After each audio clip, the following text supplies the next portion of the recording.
വലിയ പ്ലാന്റ്സിന്റെ കളക്ഷൻ കാണണമെങ്കിൽ Green's nursery തന്നെ വരണം. കാരണം ഇത്രത്തോളം വലിയ പ്ലാന്റ്സിന്റെ കളക്ഷൻ ഞാൻ വേറെ എവിടെയും കണ്ടിട്ടില്ല. അപ്പോൾ ഇത് നമ്മുടെ അവക്കാഡോ അല്ലേ? അവക്കാഡോയുടെ ചെറുതുണ്ട് വലുതുണ്ട്. ഇത് ഏകദേശം ഒരാളിൽ കൂടുതൽ, ഏകദേശം 6 അടി കൂടുതൽ ഹൈറ്റ് ഉള്ളതാണ്. ഇതെല്ലാം മിക്കതിലൊക്കെ ഫ്ലവറിംഗ് ആയ തൈകളാണ് ഈ കാണുന്നത്.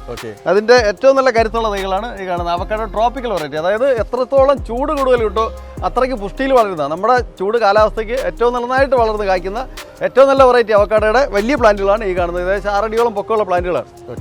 ഇതിന്റെ ചെറുതും വലുതുമായിട്ടുള്ള പ്ലാന്റുകൾ നമ്മുടെ നഴ്സറിയിൽ ഇപ്പോൾ ധാരാളമുണ്ട്. അതായത് ഇത് പിന്നെ ഇലയേക്കാൾ കൂടുതൽ അത്രയ്ക്ക് നിറഞ്ഞു കായ്ക്കും. നല്ല ചൂടുള്ളെടുത്ത് നന്നായിട്ട് നമ്മൾ അതിനെ വളവും കാര്യങ്ങളെല്ലാം കൊടുത്ത് അതിനെ നന്നായിട്ട് നട്ട് പരിപാലിച്ച് കഴിഞ്ഞാൽ ഏറ്റവും കൂടുതൽ ആദായം കിട്ടുന്ന കൃഷി, വ്യാവസായികമായിട്ട് കൃഷി ചെയ്യാനായിട്ടായാലും നമുക്ക് വീട്ടാവശ്യത്തിനായാലും ഏറ്റവും കൂടുതൽ ആദായം കിട്ടുന്ന നല്ലൊരു വെറൈറ്റി ഫ്രൂട്ടാണ് ഈ അവക്കാഡോ. അവക്കാഡോ വിദേശത്ത് നിത്യേന ആഹാരത്തിനോടൊപ്പം ഉൾപ്പെടുത്തുന്നത്, അവർ നിത്യമുള്ള ആഹാരത്തിൽ ഉൾപ്പെടുത്തുന്ന ഒരു പ്രധാന ഫ്രൂട്ടാണ് അവക്കാഡോ എന്ന് പറഞ്ഞത്. അതായത് ഇവിടെ വെണ്ണപ്പഴം എന്ന് പറയും, ബട്ടർ ഫ്രൂട്ട് എന്ന് പറയും. കൊച്ചുകുട്ടികൾക്കായാലും പ്രായമുള്ളവർക്കായാലും ഏത് രോഗാവസ്ഥയിലുള്ളവർക്കായാലും ഏത് പ്രായക്കാർക്കായാലും എല്ലാ ദിവസവും കഴിക്കാൻ പറ്റിയ ഏറ്റവും നല്ല വെറൈറ്റി ഫ്രൂട്ടാണ് അവക്കാഡോ. ഒരു പ്ലാന്റെങ്കിലും നമുക്ക് നടാൻ സ്ഥലം ഉണ്ടെന്നുണ്ടെങ്കിൽ അത് നമ്മുടെ വീട്ടുവളപ്പിൽ നടുന്നത് നല്ലതായിരിക്കും.